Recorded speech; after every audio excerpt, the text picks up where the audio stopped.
Alhamdulillah bosku, inilah penampakan sarang yang kedua. Sudah bersih madu, sudah bersegel.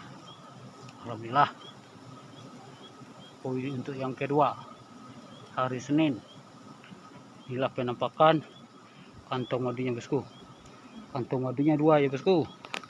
Inilah penampakan kantong madunya bosku.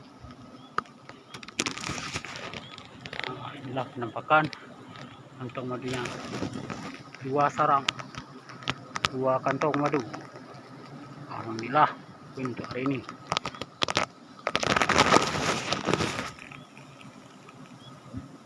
Madunya sudah bersegel.